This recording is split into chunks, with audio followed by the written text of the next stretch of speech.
start this discussion, and I think we have the chance to have a woman, so we'll start with Eva. Eva Bernk, who is the CEO of KMD. And in this first round of the discussion, I would propose that you take the time to introduce and explain finally why you are here and why you are so connected to this subject about trust and cities. Yes. Thank you very much. Thank you for having me on this panel. Let me first introduce a little bit KMD, because I think that explains a little bit why we've also, over the past pretty much 10, 15 years, it's been involved with a very wide range of smart city projects across at least a quarter of the Danish municipalities. KMD was actually created by the Danish municipalities back in the early 70s, and as a public company grew until the mid-zeros, where it was privatized and spun off, and is today an IT service company, actually the largest in Denmark, focused on two sectors. One is the public sector, naturally because we were born with more than 300 products and IT systems supporting the public sector. And secondly, the financial service sector, which has a lot of commonalities to the public sectors in terms of services. So the past 40 years, we've served both the regions, the municipality, and the central government of Denmark. And of course, there's lots of things about citizen services, about welfare, about healthcare, which has very little to do with smart cities. But there's also a very large amount of the systems, the data collections, the transactions that are closely linked to some of the projects that are today classified as smart cities. I agree with Philippe. Smart city is actually a very large umbrella covering quite a lot of initiatives. And if I just look back in the initiatives where we've been involved, they fall into quite a few different categories. There are approaches that are very top-down, where a city or a municipality or region sets very clear top-down priorities on where they want to be, and has a very clear vision for it. And there are others that are more bottom-up, I think you call them platforms, where a city more provides an opportunities for either public or private companies to go in and leverage data, leverage architecture, leverage infrastructure to create businesses on top of it. There are also variations in the way very large conglomerations look at it. So Copenhagen and the smart city strategy of Copenhagen is very different from some of the more rural areas where a municipality will potentially be working with several of the villages around trying to create some kind of network between some of the cities, still leveraging some of the technology advantages. And then finally, you see differences between how you approach this. Some approaches in very open, inclusive partnerships where they invite quite a lot of players, organization, private, public organization, citizens into the pilot or into the partnerships, and others that are slightly more seclusive where it's a few partners who both finance and drive forward the smart city partnership. And when I look across the topics we've been involved in, it's really a wide range. Some of them go all the way from the traditional infrastructure, and I agree, I think a few years back, a lot of people saw smart city as digital city, and digital city as a city with good digital infrastructure.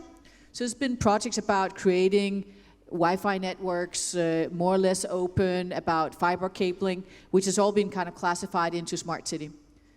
There's also kind of urbanization projects where on the basis of data and security, whole developments of new areas of a city.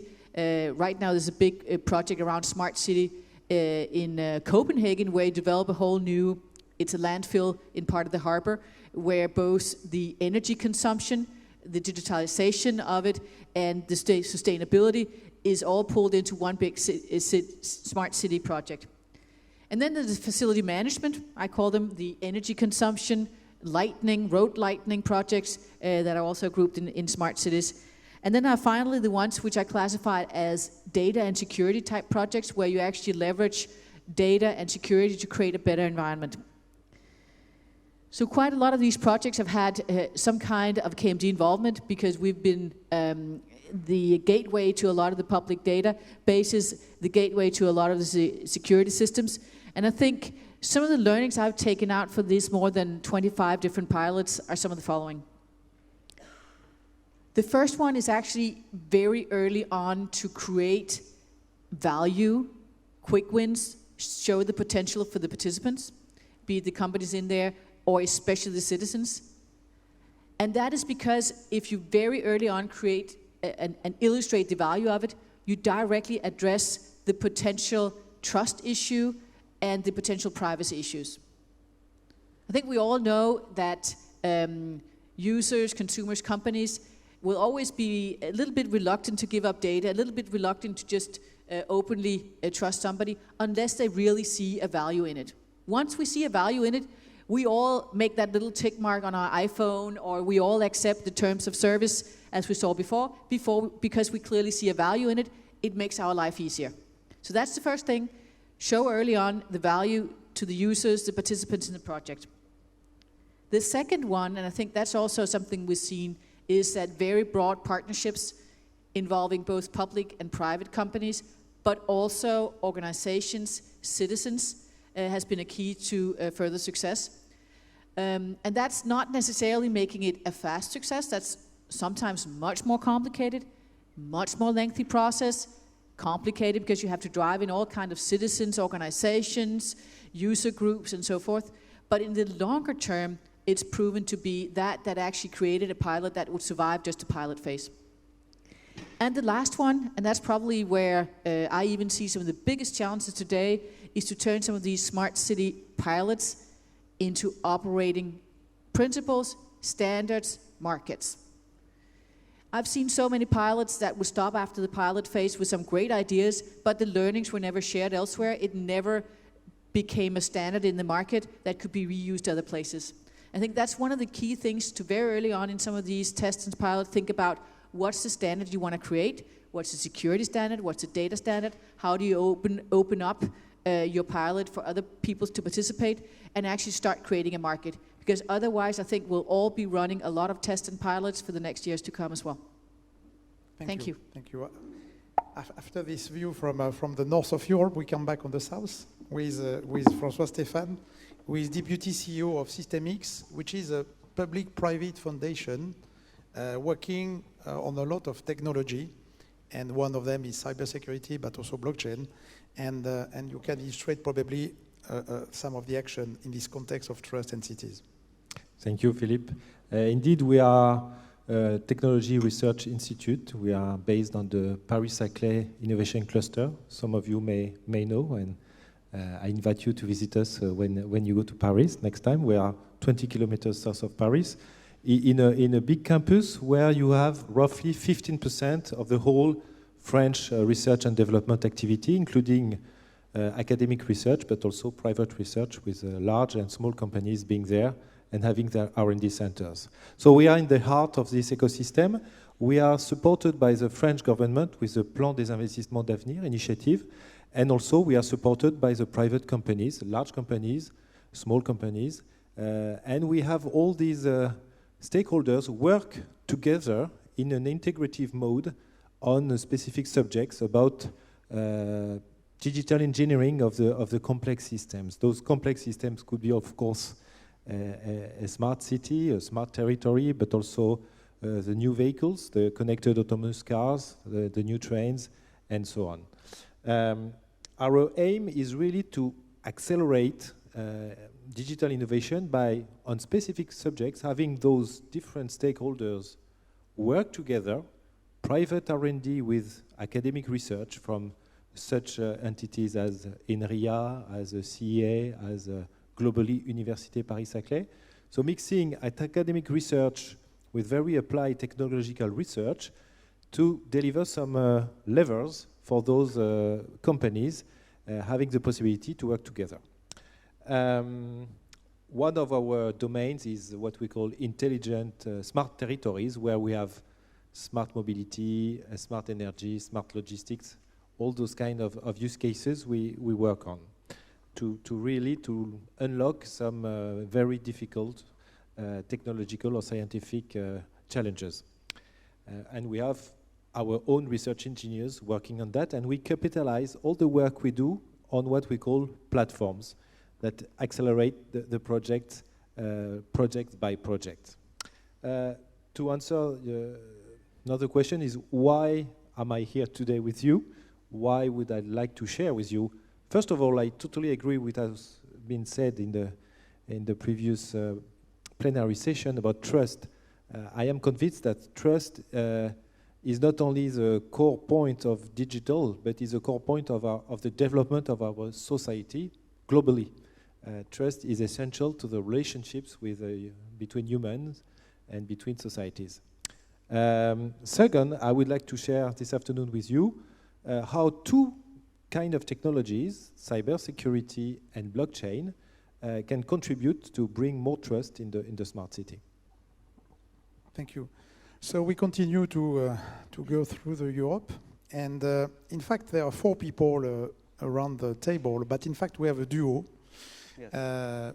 Because they work on the same project, and so I would like to introduce Gus Schwitter, who is a strategic advisor about Gemeente Eindhoven, and so okay.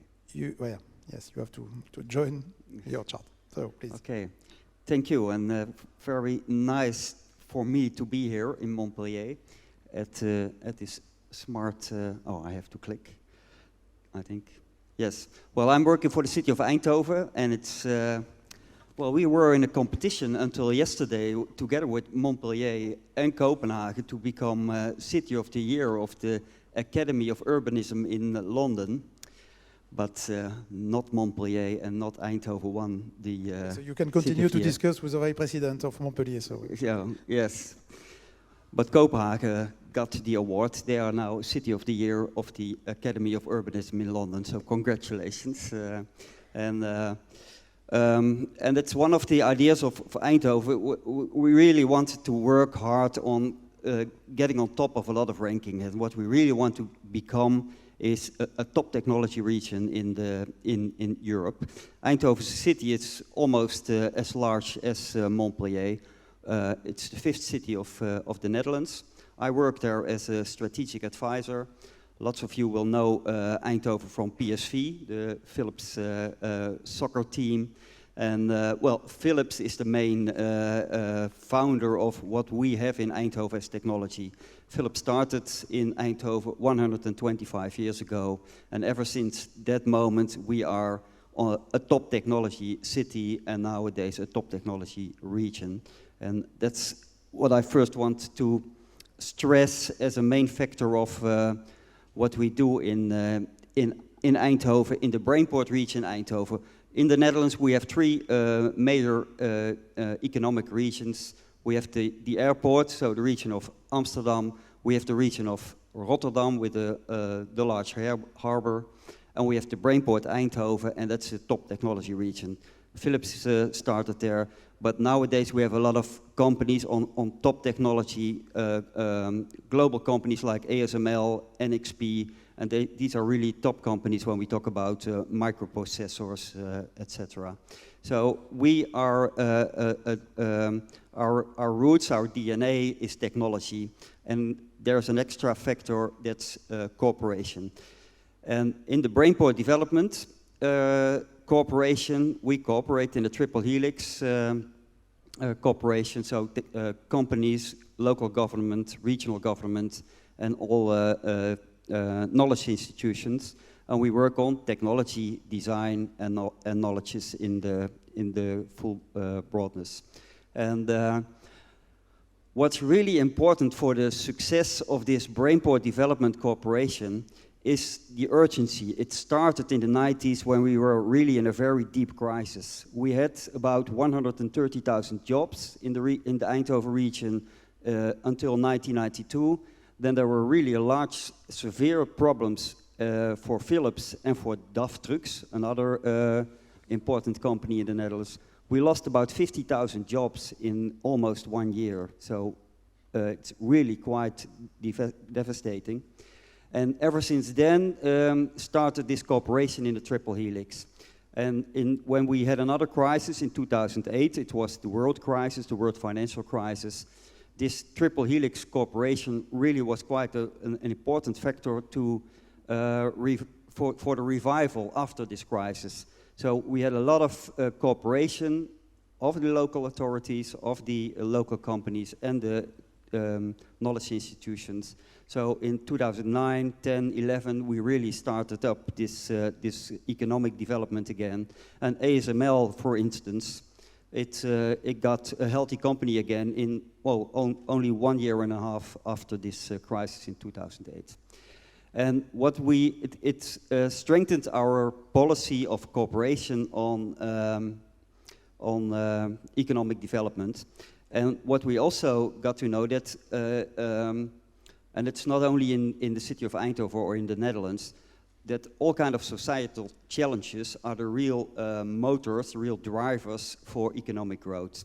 So we talk about health, we talk about mobility, energy, and ever since last year, the new strategy of the economic board of Brainport, they choose for safety and security as well as one of the societal drivers for our innovation. And you talked about these issues as well. We always talk about smart health, smart energy, smart mobility, and smart safety. And we cooperate. And in this cooperation, we also started to work on things like smart safety. And in the Netherlands, we nowadays have this Dutch Institute for Technology, Safety and Security. And that's our cluster in the Brainport region to work on smart safety. And smart safety is one of the main issues in our smart city, the Eindhoven Smart City Policy. And in this smart city policy, we really would like to talk about smart society.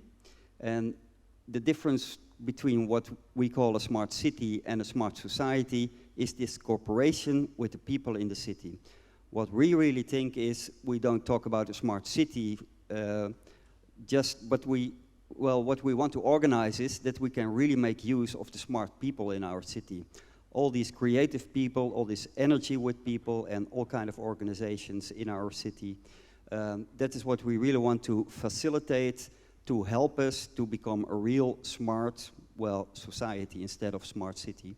And we are going to show.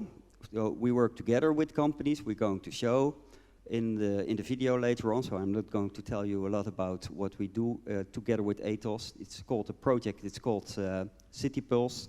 And in this project, we really cooperate with all people involved in what we call a pub street. It's a small pub street in the Netherlands with a lot of visitors, having a lot of fun, a lot of pubs.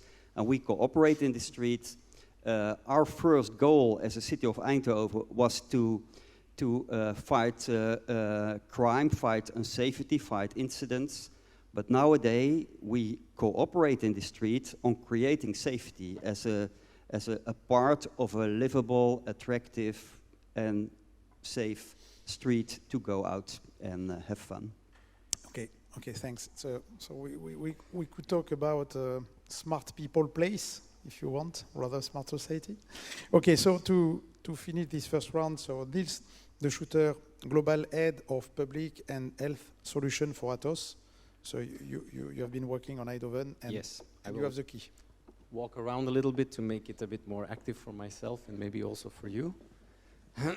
So, as you said, what I would like to do is I would like to share with you the experiences that we have made in the city of Eindhoven in a project that is called City Pulse. But before I do that, I want to give you a short introduction on myself and the company that I work for. Is there something I need to do to get the slides working? Anyway, I can continue in the meantime. I'm, by the way, very honored to be here, not only because the weather is much better here than it is in Brussels, where I live. No, than it is in Brussels, where I live, but also because this is, I think, a very interesting topic to address, and I hope that we will have a very good discussion in the panel later. So, as said, I'm Niels de Schutter, Global Head of Public and Health Solutions within Atos. And for those of you who don't know Atos, Atos is a global leader in digital services.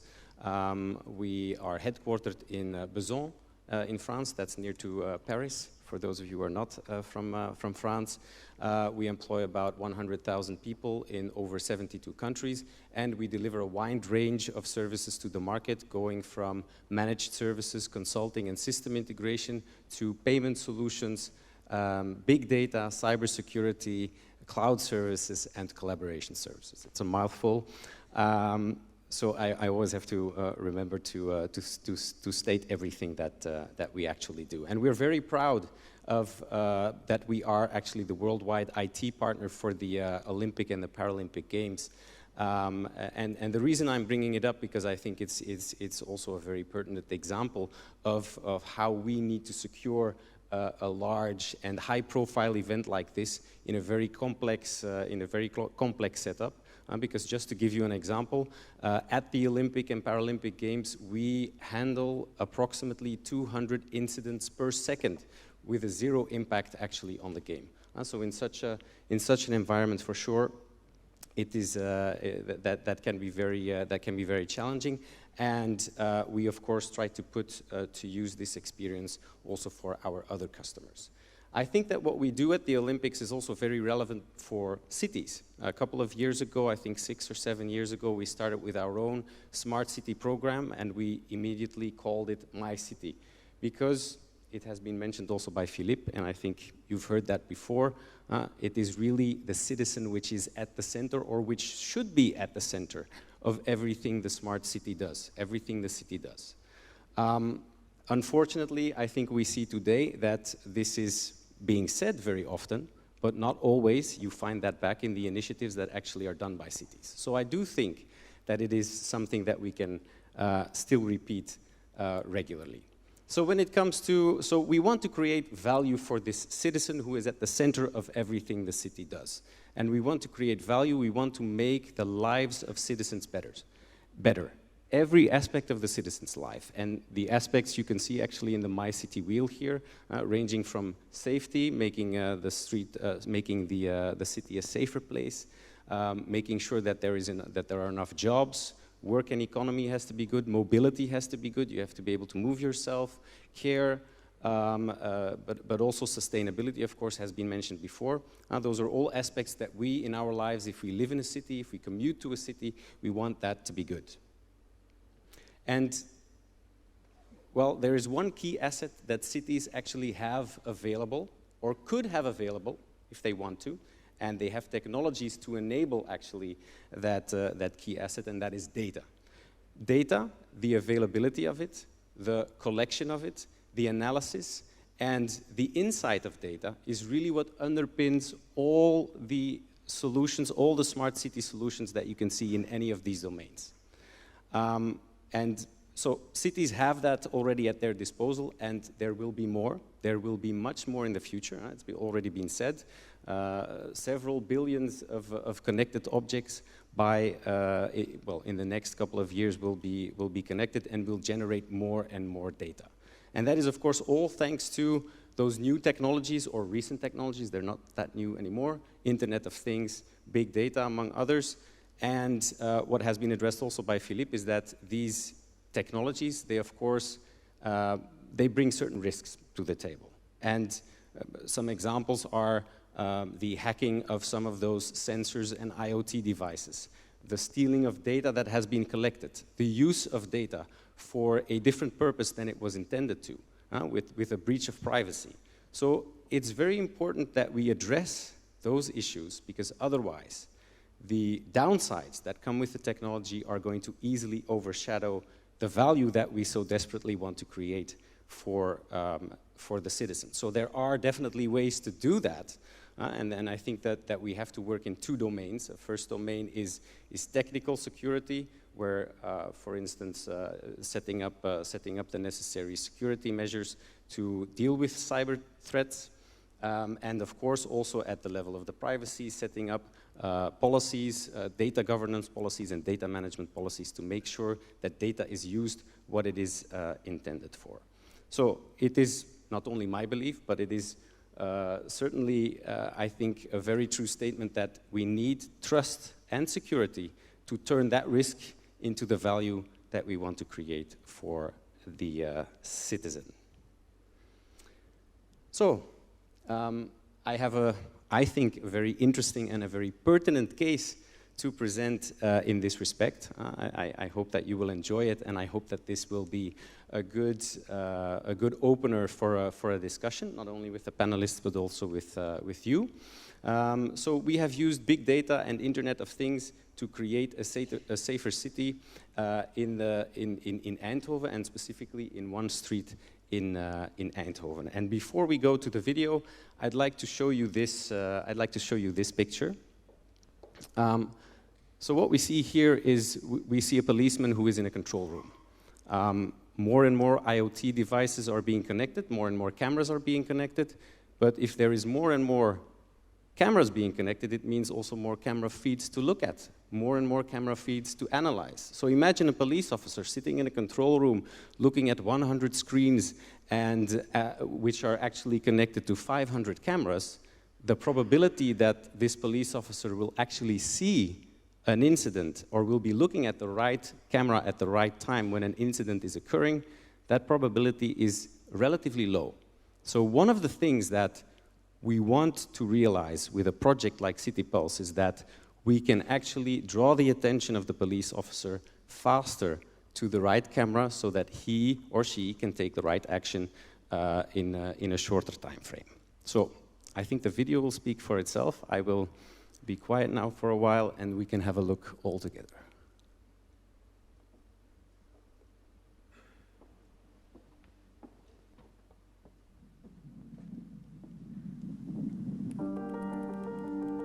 Eindhoven, 89,000 square kilometers, 220,000 inhabitants, fifth city of the Netherlands, cultural center of South Netherlands, part of the technology region Brainport.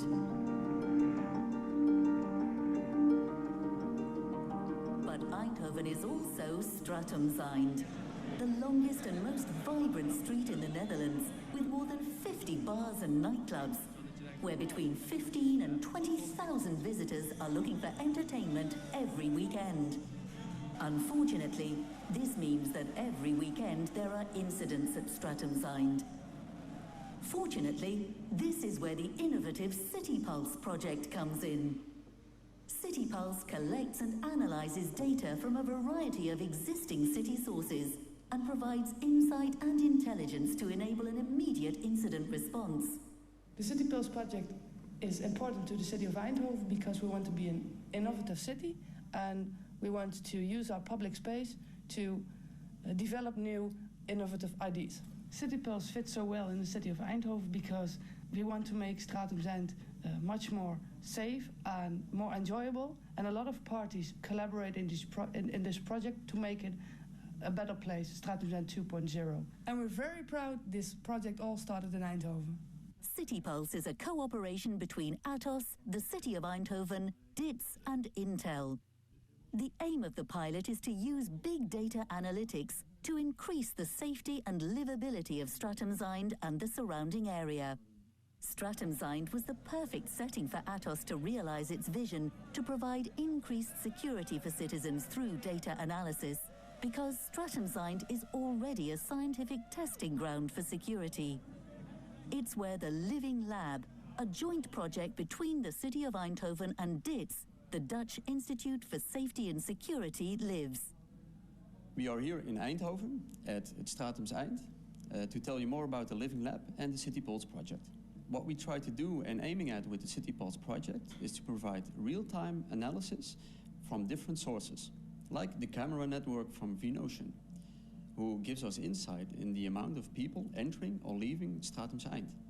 With this, they can give us the input needed to detect anomalies, like people running or moving in groups. In addition, we have the system of Sorama sound imaging. They provide us the insight in the sound level and sound spectrum. This can help us to detect certain events on the street or moods from the people on the street. Extra interesting for the City Pulse project is the use of social media information.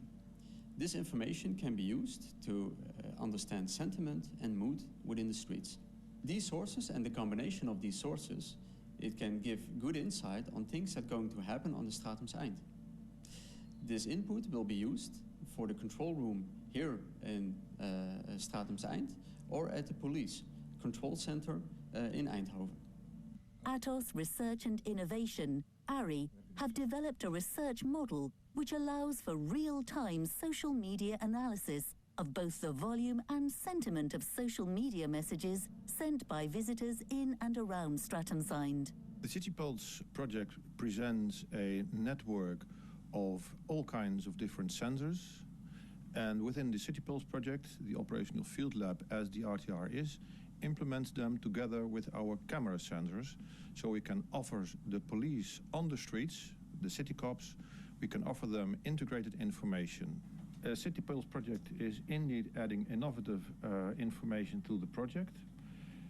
As RTR, we simply use the camera surveillance, and the CityPulse project adds social media information, so we can predict accidents before they actually happen. And that's the power of the CityPulse project. The innovative CityPulse project has benefits for all parties involved. For the city of Eindhoven, it means a safer Stratumseind with fewer incidents, lower repair costs, and an improved public image. For citizens and visitors to Eindhoven, it means a safer environment to live in and improved quality of life. Imagine what My City from Atos and data analytics could do for your city. From informing citizens and systems in advance to improve traffic, parking or pollution management, to helping you manage your energy and utilities more effectively. There are many ways to create value out of the data that already lives within your city. All it takes is a little imagination.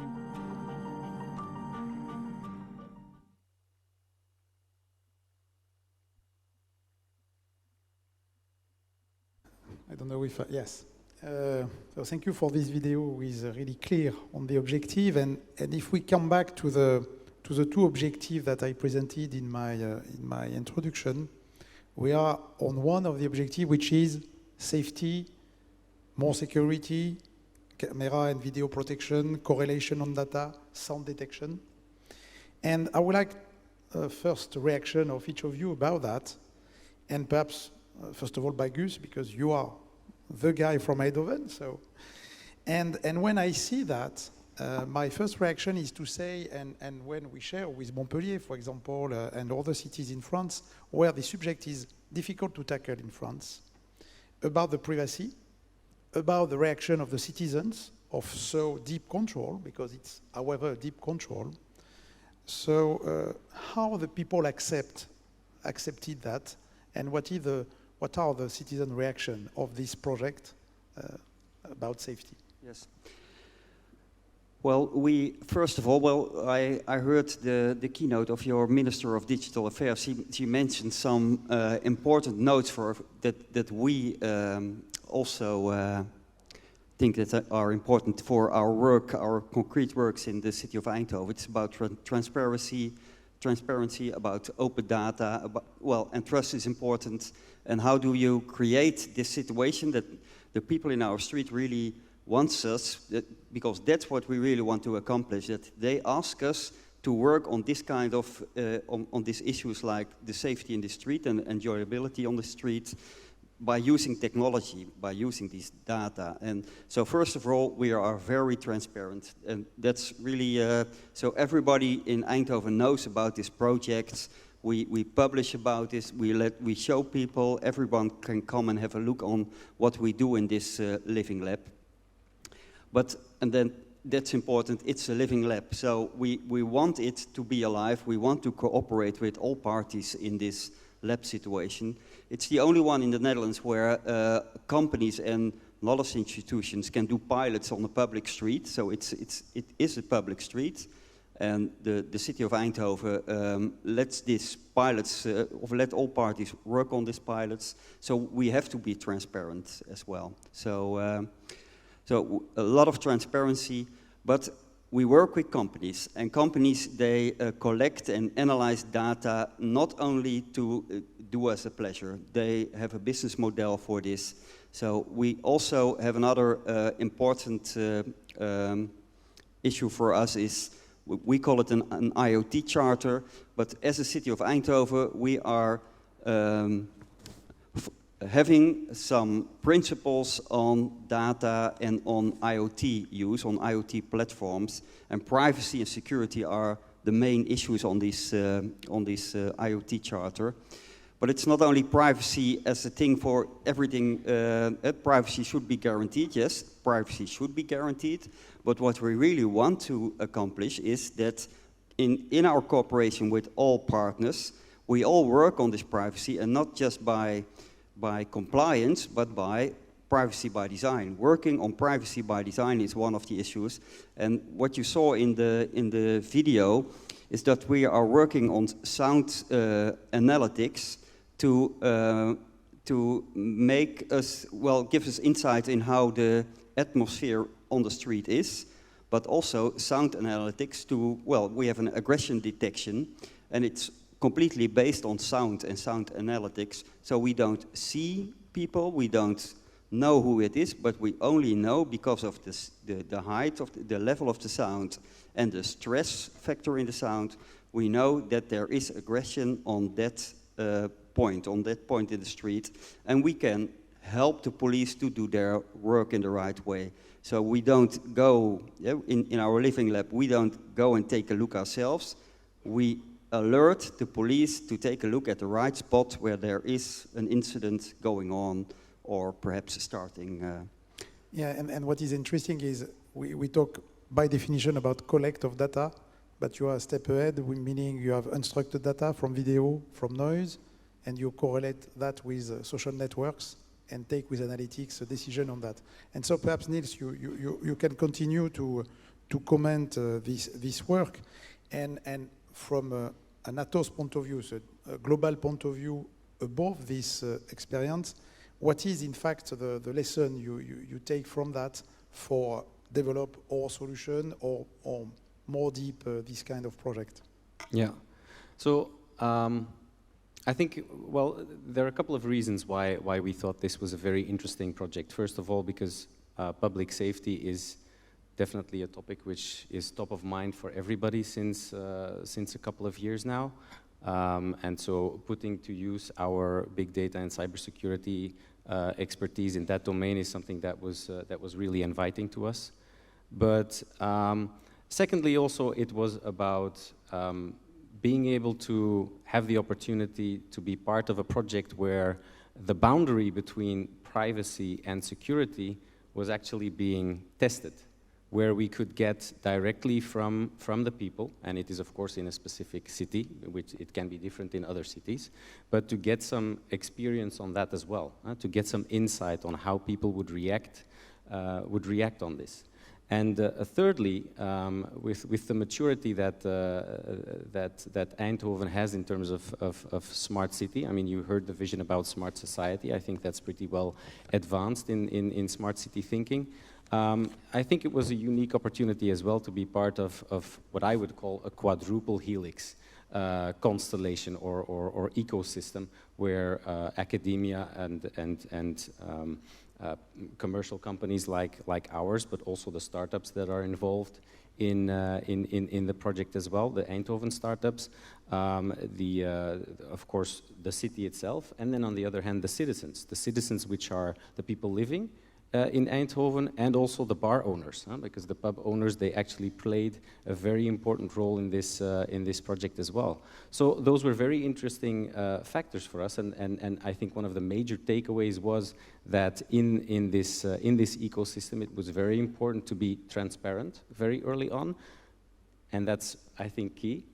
Early on, discussing with everybody about what are your expectations regarding this project, what are your concerns, so that we can actually address those concerns, so that we can embed those, or we can address those concerns in the design and the conception of the system that we want to put in place. I think that's very important, doing it early on and getting people involved. Thanks.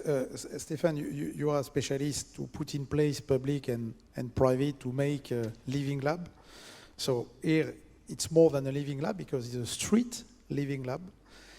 So what is your view about this street living lab, and more, what is your view about the role of the city in this experimentation versus the trust that the citizen can have on the local government? Yes, actually at Systemix, we are more focused on the upstream, on the R&D, on the modeling, simulation, and we work with partners for those living labs or experimentations. I would call this as a live experimentation. It's more than a laboratory, and I'm totally convinced that this is a key for moving and pushing innovation. And you need to have the whole chain working together, and I think in a faster and faster rhythm every year. So this is one of our challenge, to make the link between the academic research, which is more upstream, down to the, or on the right to the experimentation. I think usage brings trust. I think it has been said before.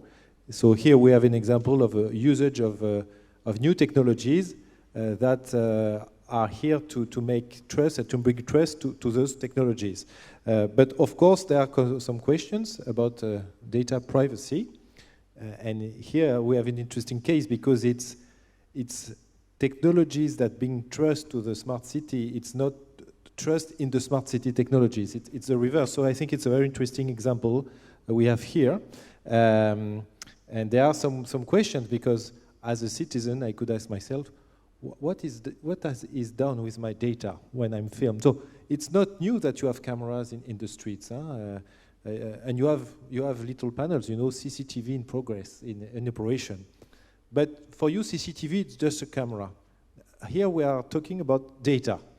You know that Facebook, they can instantly recognize you on a photo. So here, if I go in this street in Eindhoven, how do I feel? What do I feel about having this camera and knowing that maybe somewhere, some company will recognize me and say, "Oh, you are in Eindhoven today, but why? What are you doing there, etc." So those kind of questions, I think, are very interesting, important. I don't have answers, of course, and I see it's a question of trade-off between privacy and security. And I think Europe is very different from the US, for instance. And you can look at the new regulation in Europe that was passed in last May, which is, I think, a very strong move from Europe in this aspect. Yeah, and to continue, and Eva, probably also with a Danish view, which is quite different what we can see here. What about the role of the public authority as a trust third party? Because in this experiment, it's really the city who take the role to show the trust and to show and give the confidence in the people to be here.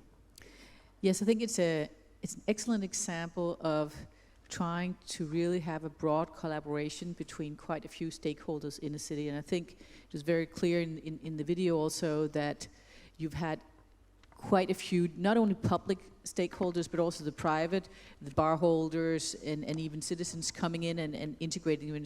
So I'm sure you spend a lot of time getting everybody on board, getting them aligned on things. And I think also it's been obvious that you worked about very clearly what are the value that people are getting out in terms of reduced crime and in terms of better street management for the police officers, so everybody was clear on incentives. I agree that some of the questions that will arise down the line is a little bit, what else will we use this data for? Because it does generate a lot of data. And we are starting to see some of the first cases of this kind of data, social feed, security feed, being used for real decisions like reducing sickness benefits for people. It's been a lot of debate going on around a couple of cases in Denmark where insurance companies have wanted to start reducing sickness benefits to people based on social feed, on somebody who was on sick leave with a depression, can you be on a surf vacation looking super smiley and happy? Just as an example, will you use feeds like this? We can all probably identify with an employer saying if you see a lot of your employees who are not there the next morning and they had a fantastic party in the night, will you ask them whether they just had a hard time getting up in the morning? What kind of usage will you put of this afterward? And who has the right to it? Who has the right to this kind of feed? And I'm looking forward to also hearing what are going to be the discussions that you'll have on the base of that. What will be the public sector responsibility? Will you be able to ask for elimination of pictures or views of you if you're a public person or something else? Is that something that's getting discussed? Because that's a lot at the center of the debate right now in Denmark. Okay, thank you. So on the next 10 minutes, I would like to come back on this curve between the two apparent opposite objective of control and transparency, and we could try to share how technology can contribute itself to bring more trust and transparency in a world where last year in France the cyber attack increased by 38%. So it's a reality. It's not just something we can fear.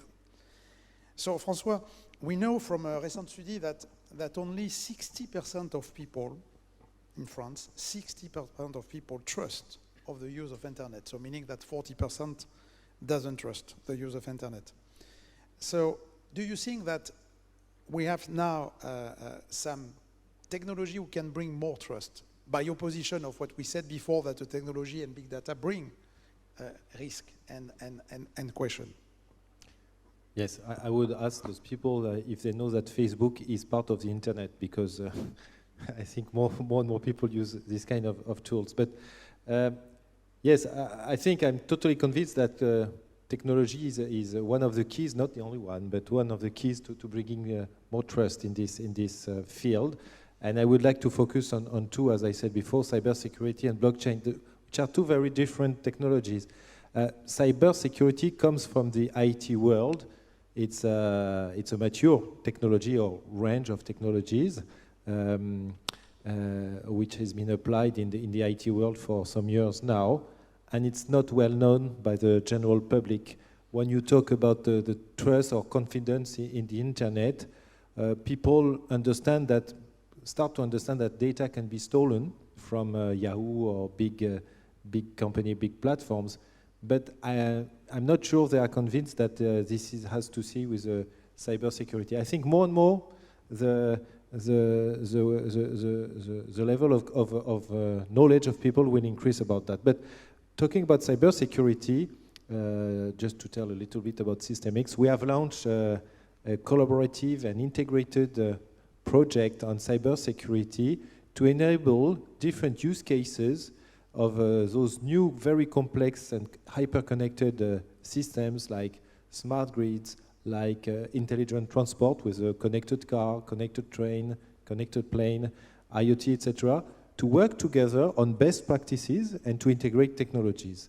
And we've done that with several companies. The point here, the challenge in this case, the R&D challenge, is to transfer technologies which are mature for specific IT case into this new system of smart city or industrial internet or industrial factories, for instance. And the second technology I would like to explain in 2 words is a blockchain technology that was presented just before lunch on the fintech and the finance world. But be sure that this technology is probably very promising, not only in the financial world, but in a whole range of applications, and of course including the smart city. Because the founding pillars of blockchain are four main pillars. Is a distributed network approach, the peer-to-peer approach, and in the poll it was more and more confidence in the peer-to-peer approach. I saw that in the EDAT poll. Second is encrypting technology with our very strong mathematical technology that are used and that are well used. The concept of consensus, this is a core point of blockchain, is a consensus. And consensus talks about confidence also. And the fourth one is the notion of smart contracts, which is a quite new things of new legal and trust contracts that run automatically. It's lines of codes that execute some operation. So those pillars combined and to bring value. And to finish my talk, I would just to give some examples of the use cases that are being tested and experimented in our lab, for instance. One with a PSA, the French car manufacturer, not about connected vehicle, but about how to manage, to monitor the maintenance of a car, to be sure that the maintenance person has correctly maintained the car and that he's a trusted person. So blockchain could bring good advances on that. And another example is the Bouygues Immobilier, a construction company that has developed and are deploying as a pilot some blockchain technology for the electrical metering data management. So those are very interesting use cases, bringing more trust, I think, with this new promising technology. Okay, so technology can bring trust. And Niels, a specialist about trust and compliance, how do you think we can, in the different cities, through the three angles we talked before about platform, about multiple projects, or really deep dive one project, how we can design or we can have the trust and security by design and not to think about after. How we can do by design, so following you. Yeah, I mean, again, that is absolutely important. Doing that from the beginning, listening to all the stakeholders, what are their concerns? How do we need to, what are the concerns that we need to address? Not only in the actual IT system that we're going to put in place, but also in the service that in the end we are going to provide to the citizens. So we need to understand those concerns at the beginning. So cities need to foresee the time to understand what the adoption will be, how people will actually be inclined to use a certain service, and what are the concerns that they might have with what we're setting up. And then, of course, at the beginning, you can start thinking, you can assess what are the, technically then, what are the security needs that I have. You can implement then, of course, the necessary access control. You can implement secure communications for your network, your IoT network, and you can enforce the security policy that you have devised by setting up a monitoring center like a security operations center and a cybersecurity incident response team that is going to intervene when an actual incident occurs of a specific level. So you need those inputs in order to be able to really secure the system that you're putting in place to secure that properly. And of course, on top of that, there are the privacy concerns, the use of data.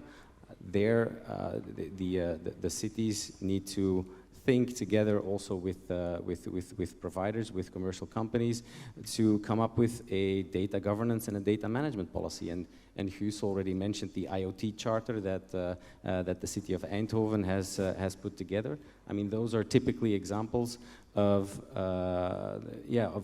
policies that need to be put in place and that can be put in place in order to address those threats and in order to increase the security the security and the trust that citizens have in the systems that are going to be put in place.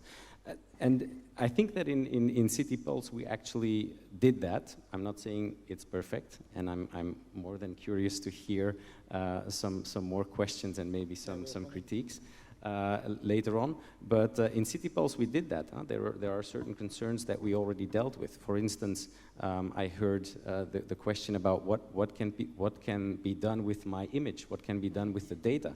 Well, the data that we actually use in this system, it is used in real time and it is not stored. We have not foreseen any storage space for this data, only for the short period of time of the analysis of that data. It has to be real time because otherwise it doesn't it does not make sense. We don't want to do analysis after the fact. We want to be able to notify the police before something happens or when something is about to happen. So it doesn't make sense for us also to keep the data. So that's one of the measures we took. We decided not to store any of that data longer than necessary to do the analysis. Okay, so Eva, about this kind of technology who can bring trust, we share the fact that for you standards, and open source can also help of this trust. Can you explain more what you want to say around that? Yes, I think the more we work with common standards, the more we have other companies, other organizations, and people working into either the same standards or open source, the more we also, first of all, we leverage what we've done in the pilots, because typically, I'm not sure the business case comes all the way through in the first pilot. That's typically something you'll need to scale before it becomes really attractive. And I think having an open standard where other people can go in and use it the same way, say, this is just like you've seen elsewhere, I think that creates a lot of confidence. We know it from ourselves when things is the same and is done the same way as what we've seen several times before, and that has worked well. We're much more comfortable using that at the same time as if we get something which is totally unfamiliar in a new way, set up in a different way. So I think a lot of these smart city experiments hopefully will also create some standards, so we say, okay, this is the way they do light management. I'm comfortable with the light is turning off when there's no movement in the street. That's not a fault, it's not a mistake. That's actually okay. It is because that's the way it's working everywhere. We know it all when you start using a new app for parking, other things, you get used to it. And once you know that you're paying the right amount, you stop checking it, you get confidence in it. So I think that's a key thing of some of these, of trying to say, let's try to use this as a standard because it will make users and other companies much more familiar with it going forward. Okay, so I would like, Gus, we go on the last question, and after that we will open the question to the room. And we talk about analytics. You know that there is a book called Black Society, which is written and shared with some people who say algorithms are dangerous. So you use algorithm, but at the same time you talk about ethic chart, and I would like that you can elaborate about that, how the people accept the fact to have analytics above their data, and how you compensate that with the different items of your ethic chart. Okay. Yes, well, first of all, before there's any misunderstanding, in this living lab situation, we don't have data we don't have personal data from anybody. So Niels told you we don't store data, but well, in the video you saw the head of the police department for the video surveillance. He's not part of our living lab. The only thing we get from him is information on the incidents in the street. So what time, what incident, what place, etc. And in the living lab, we don't have any data on that is personalized. So we have data from about where people come from, but it's always data anonymized. So we know there are 15 people, never less, 15 people or more from another city. Or we know that we count people, we don't see these people, but we get the number of people at that moment in the Stratumseind, or the amount of people, the density of people, but never who it is, always how many people, how they behave, what's the total noises they make, etc. So it's completely anonymous. That's really, when we talk about ethics, we really think that with this technology, we can work on the safety and attractivity of this street without using things like CCTV. CCTV, the police use the CCTV, and that's what's legal in the Netherlands, and they keep on using it. But, well, in my dream, this system of people counting, of analyzing the patterns of people and analyzing the sound in the street, we could turn off the CCTV until the moment that this system is detecting an anomaly, so an unusual behavior, unusual sound. And then there's an alert to the police, and then they can check themselves, or the CCTV could get activated to help the police do their job. And the next thing is that when we have this analysis really working, so we're still working on it, it's also a research and development project, but with the right analysis, we could perhaps even predict a little incidents coming. And when you can predict, you can prevent. And when you can prevent, when you have time to prevent, you can work on other interventions than interventions by the police. And that's when you start working on not only fighting the unsafety, but creating safety by, well, helping people to not to not misbehave. That's and that's what's really what we want. And when we talk about ethics, that's really quite an issue. So doing this in a public street and organized by the local government, that's a political issue and an ethical issue. It's a law issue, and we are working together with a lot of university and other institutes to get to know what people what you can do, but also what people accept. And the second point is we work together in a Horizon 2020 project called Trillion. We really want to know if people are if people want to help us with keeping up this safety and attractivity in the street. So we are working on a platform together with some other European cities, a platform on which police and other governmental organizations can communicate with, in our situation, the visitors of the Stratums Eind street, in working on this quality of life in the street. So, and the thing we do there is we have a panel of the visitors of the street, so mainly students. So most of the visitors are between 18 and 25 years old. So we have this panel, and they help us to understand what they want to do, what they need, if we really want to let them cooperate with us.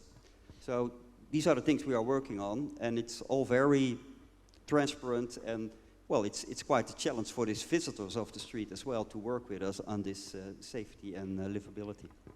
Okay, thanks. Two last questions, Eva, about the government influence on transparency and open data, because we have the feeling that Nordic country, and especially Danish, are more advanced on that to influence the behavior of the cities. So what is your point of view on that?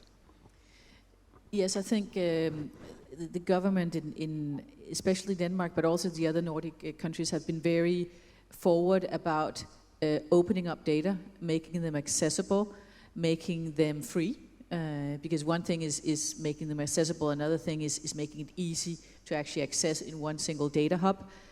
And I think that's, we've only seen the beginning of this, because it has created both a vast amount of opportunity, both for existing companies and for startups to try leveraging some data, all the way from small citizen initiatives on a very localized basis in each of the cities to large corporations like bank and insurances getting in and using these data. But I think it's also created a very good discussion about trust and data privacy. And it's starting raising questions about who has the ownership of this data. Can me as a citizen or me as a corporation, go and control and eventually erase data that I don't want to have stored anymore? How do I do it? Which part is the public sector's ownership of data? Because it's also clear that the public sector creates a lot of data on individuals and on companies, which are their data, their case handling, and so forth. But which is the amount that I, as a private citizen, have the right to erase? One of the very interesting initiatives we have right now is around, it's not the product name, but I think you'll understand it, but I call it digital death. And it's a product that tries to help you die well in a digital way. And it's not necessarily something we want to think about, but when you think about what you leave behind when you die, it's sometimes, if you've been really organized, a testament which reflects what you really want to do at the time where you die. And most people actually don't have that. they typically have, if they have at all, a testament, something which is really old and maybe not aligned to whoever they're married to now and whoever the children they have right now, or whoever they want to leave things to. But you also have a digital testament. What do you do with this data? Do you want your husband or kids to have access to all your digital data, your Facebook and so forth? How do you actually manage both your physical but also your digital footprint when you die? And it actually has led to a very, very interesting discussion with, honestly, way too many ministries that I thought in the start, because this is about real estate, this is about interior, it's about family, it's about social. So it's quite a lot of ministries who think they should be owning this. And on top of it, quite a lot of institutions, banks, insurance companies, and that's the last one, and that one I knew was coming. Quite a few citizen organizations, both for the elderly, but also for a lot of other people who's gotten involved in this project. One day I think we will turn out a product on it, but right now it's just created a very interesting debate about the right to data. Okay, thank you. So we said that smart city is a safe city by definition. We talk about trust and data privacy, who and how manage the data, and with the owner to make it. Trust and compliance by design. Open data is standard as base for trust and confidence. And the last point, again, before open the question, is about algorithm. And okay, everyone, I think, in this room probably use Waze. And sometimes the question that people ask is, okay, if I ask Waze to go from point A to point B more rapidly, why Waze will not drive us through to Starbucks, because Starbucks pay Waze to make it, but nobody knows. So that is a question. It's not what they do, of course. So how can we help the transparency of algorithm, and do you think that people have to be afraid about them? So Niels and Stefan for the technology part. Okay, thank you.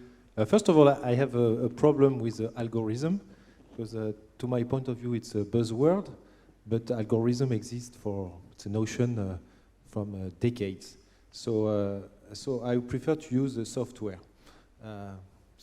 And I think algorithm is a word used by maybe some media or to frighten people, because if you ask your grandmother what is a algorithm, she will be afraid.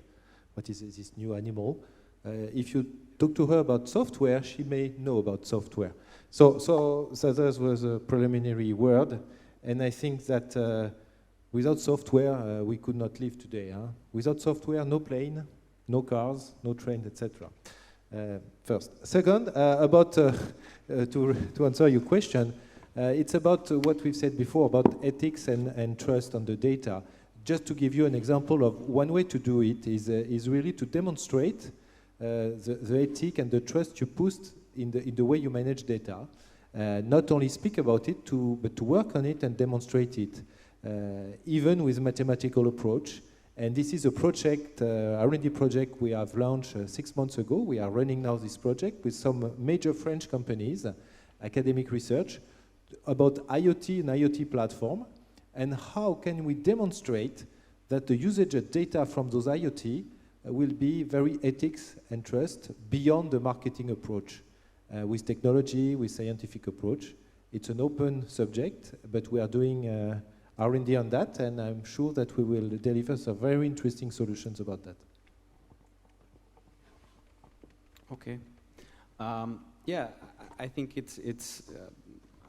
I completely agree with what you just said, and besides that, on software and being able to trust the people that write the software, of course, it's important that we put in place the right control mechanisms to ensure, and there are technologies that can help us do that, to ensure that whatever we believe is the right use of technology and the right use of data, that is absolutely enforced. I think that's something which we will anyway have to do, and we need to do that together.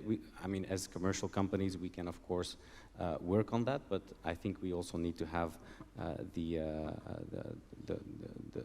legal framework that comes and the policy framework that comes from the authorities on that, that is going to, the combination of the two is what we need, I think. Okay, thank you very much. And now I propose to open to the room, and vous pouvez le faire en français. En fait, 4 personnes sur 5 parlent français. Donc, si vous souhaitez poser une question en français, n'hésitez pas. Si c'est pour Gus, on traduira. Sinon, les autres personnes comprendront. Donc, la parole est à vous.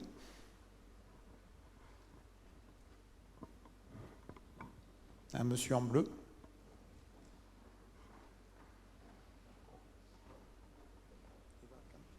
Merci. Yes, you talked about 4 pillars of the smart city project in terms of partnerships: the city, the citizen, the private companies, and the education and academic world. I was curious about how you, and in Denmark and in Eindhoven, how do you manage the partnerships between all those players, and especially between startups and larger company in the R&D pilot phase, and furthermore in the deployment industrial phase? Yes, well, I told you a little about how we try to cooperate in the Brainport region, Eindhoven, where we cooperate in this triple helix cooperation. And Niels already mentioned quadruple helix. So I'd like to use the word multiple helix. It's easier to pronounce, but it's all about, well, cooperation is the main issue. And well, how we organize this, I didn't tell you too much about the DITS Institute, Dutch Institute for Technology, Safety and Security. It's a special governance, so it's a triple helix institute in which two municipalities work together with 2 universities and some universities of applied science.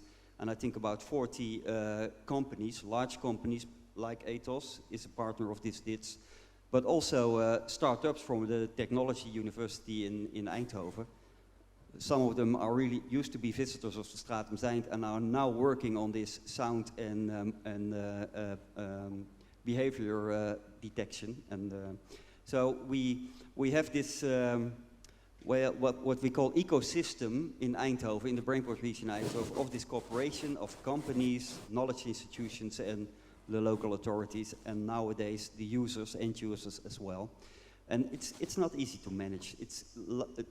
That's the main effort of the city of Eindhoven in this cooperation. We, as a local government, we don't have the knowledge or the competences to really deploy real innovations. We can only facilitate these innovations. As well, what we, as a local authority, do, we work on facilitating, giving these organizations the room to innovate, and for instance, by giving them one street as a living lab to do pilots and all kind of experiments with their technology and their cooperation, etc. So one of our main goals of the city of Eindhoven when we talk about smart city or smart society is facilitate the creativity, the co-creation in our city. And that's, well, we have to work very hard on it. So hard work.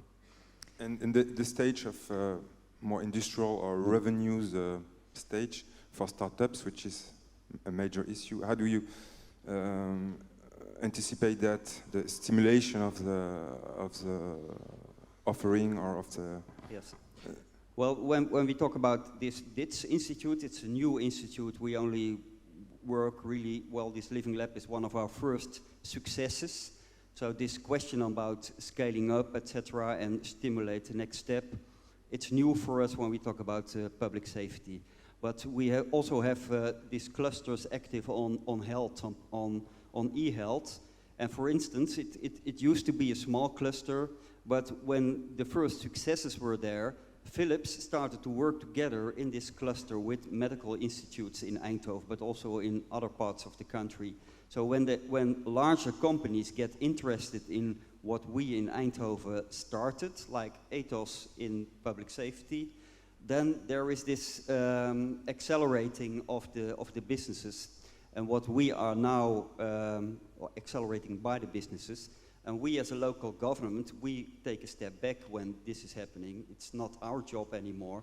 Then one of our successes is economic development, and that's what we also want. Just to add to a little bit to your question, two things. I think it's important that often the city, the municipality, or at least part of the public sector sits at the end of the table and has a lot of kind of say in terms of setting the ground rules for such a pilot. And on your second part on how to finance, and what I've seen done the most successfully is actually applying for additional funding from either private or public foundations that typically support these kind of projects. And a lot of times that end up also having a criteria of participation of both large and small startup companies in it. So a lot of these have been actually, and that it makes it for a longer process because it has an application process and you have to get the money. But there is actually quite a lot of money in both public and private foundations for financing some of these projects.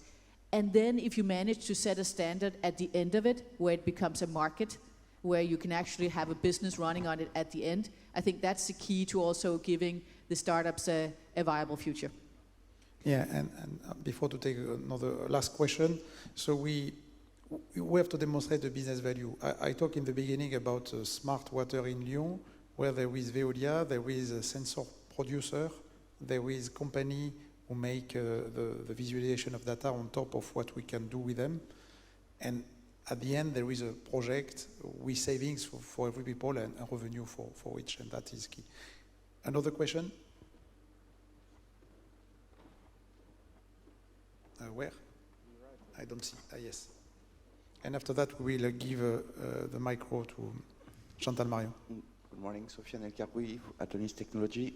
Yes, there is an evolution with the Ethereum solution to store data and to share with is more appropriate for civil society, and how you think you integrate the evolution of protection that civil society put on the internet network, and to decide to share or not his data. Ethereum, it's a blockchain system that evolution and So I can start an answer. So Ethereum is one of the blockchain network, let's say, that was launched a few years ago. It's one of them. There are others. Blockchain, the first application of blockchain is Bitcoin, with specific challenges, constraints. Just to give you what we do in our institute, we have just launched an R&D project on blockchain, indeed. And the goal of this project, of the R&D project, is we gather again different large companies, and we confront the technologies, because my point of view is that blockchain is a bunch of technologies that are very cleverly arranged together. So we confront those technologies with the use cases.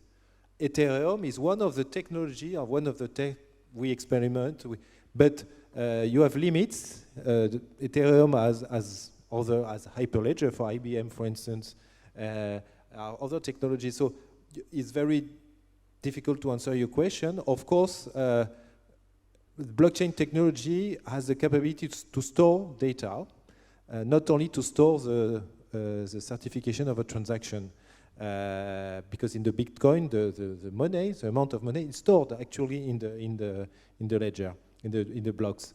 But there is a limit of the size of the data you can store. So it depends what kind of data you want to store. But it's a promising field of new technologies. Yes. Okay. Sorry. Yes. The idea is more a question of, because it's store a smart contract on this system, and but after the difficulty after to share more easily. It's more not a question of blockchain, it's to use blockchain for smart contract for civil society. Yeah. Just give you an example, there is you may know it, the Lazuz startup in Israel. They are just doing BlaBlaCar without BlaBlaCar platform, and so they put smart contracts that manage the transaction to take a car.